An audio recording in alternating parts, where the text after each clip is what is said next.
All right, the Catholic Church promises to go to war with the White House over birth control coverage in Obamacare. Bernard Whitman, Democrat strategist, joins us for a spirited debate on that subject, and that's next. The Democrats standing strong on the push to force Catholic institutions to provide and pay for birth control, abortion-inducing drugs and sterilization procedures. Could this backfire? We're talking politics now. Joining the company is Bernard Whitman, Democrat strategist. Bernard, always a pleasure, and we thank you for being with us again today. Thanks for having me. Now, to avoid what I call a shouting match, I'm going to put the clock on myself and the clock on you. I propose to take maybe 15 seconds to ask a question. You've got 30 seconds to respond. Is that fair? Fair enough. Fair enough. Okay. I think that the president is being cruel here.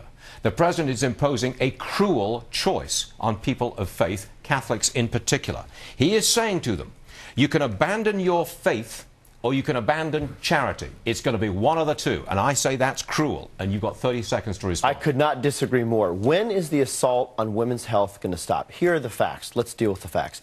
99% of American women who have been sexually active have used birth control, including 98% of Catholics.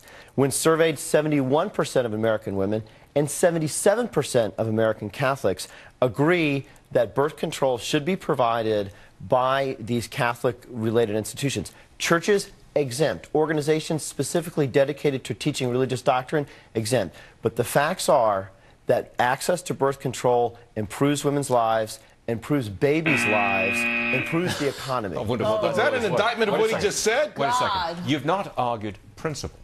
I'm arguing the idea of religious freedom. The government should not be forcing people of faith to abandon the core tenets of that faith when they run an institution like a hospital or a charity or a school. What the president is doing is pure arrogance. He is forcing the church and people of faith to bend to his will. Not forcing the church. That is. Oh, okay. I've got to respond to that. By the way, the okay. individuals are free to use birth control or not. What this says is that the medical technician who works for a Catholic hospital or the private school instructor who's making $25,000 a year should be able to have the same coverage as everyone else. It's about having a fair playing field. It's about providing opportunity. It's about keeping women's lives healthy. Do you know 1.5 million women, 1.5 million women in this country use birth control for health benefit alone, not pregnancy provision, but for health benefit. And the fact that you're arguing that somehow these institutions should be exempt is outrageous. Quickly, go. The church doesn't agree with it. The church has a right to make its own rules. You, as the government, do not. That's the bottom line here. That is the bottom line. Go. These churches, the hospitals, no, not the churches, because the church is exempt, but the hospitals. These are Catholic institutions, all governed by the church. They get federal funding. They're governed by the church, though. They get federal funding. Why should those institutions that get federal funding be able to have a different set of rules? Members of the faith are free to use birth control or not use birth control. They are part of our faith, though, and the problem is if you don't agree with them, go work somewhere else. No one is forcing you to work there under that realm of beliefs. They work there because they believe in it. That's you not have true. No. That is absolutely true. That is not true. That is absolutely true. They work there because they need a job and they have skills that can provide the proper services. All right, next point. Do you remember the shootings at Fort Hood, allegedly by Major Hassan? Sure. The president was desperate to avoid any linkage between Islam and the shootings at Fort Hood, allegedly by Major Hassan. He was highly sensitive to Islam and any association with the shootings.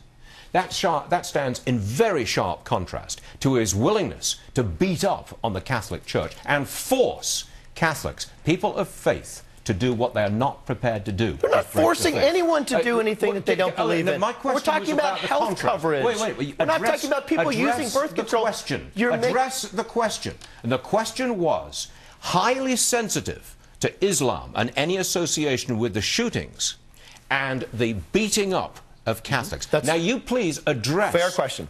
Go. I think the president is being very sensitive because he is saying women of faith and men of faith are allowed to practice their faith and do or not do whatever they see fit within the confines of their religion. We're talking about institutions. We're not talking about people. And furthermore, we're talking about health care coverage. It's not as if we're requiring Catholic hospitals to be passing out condoms and IUDs. That's ridiculous. What we're saying is that those employees who work there should have the same access to coverage that other women do. I'm sorry, I'm almost out of time, so I've got one last point, and quick response, please. 77 million Catholics in the United States who vote. They voted last time 54-45 for President Obama. This time, I think the president has made such a gross political mistake that that proportion will be reversed. You got 10 seconds. Catholic women are more supportive than women overall of this provision. I could not disagree with you more. And Latinos are certainly not going to run to the most anti-immigration candidate ever in Mitt Romney. So I think we're going to do fine among Catholics, particularly among Latinos. When was the last time you lunched with Catholic women? What are you doing at noon? Oh. Not having lunch with you, Bernard, because my Catholic friends do not agree with this. Okay, hold on. I'm sorry. Out of time. Totally. Bernard Whitman, thank you very much indeed. Thank you, Appreciate Stuart. it. Tracy? Thank you, Stuart. Have a nice day. Maybe next week.